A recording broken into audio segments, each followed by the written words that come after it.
सरकारी निधीवरून सत्ताधाऱ्यांमध्ये जुंपलीये। तिजोरीच्या चाव्या कुणाकडेही असू द्या, तिजोरीचा मालक आपलाच आहे असं विधान चंद्रकांत पाटलांनी केलंय।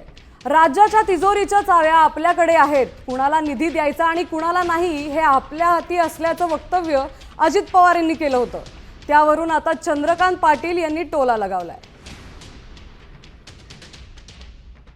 तुम्ही मला 18च्या 18 उमेदवार निवडून दिले ना, मी तुम्हाला सांगितलेलं सगळं द्यायला तयार आहे, पण तुम्ही तिथं काट मारली का मी पण काट मारणार। तुमच्या हातात मत द्यायचंय, माझ्या हातात निधी द्यायचंय, मग बघा काय ते।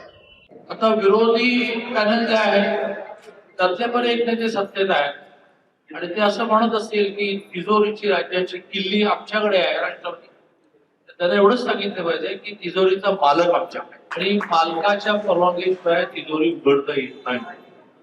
मालकाच्या परवानगीशिवाय तिजोरी उघडली तर काय म्हणतात ते तुम्हाला माहिती।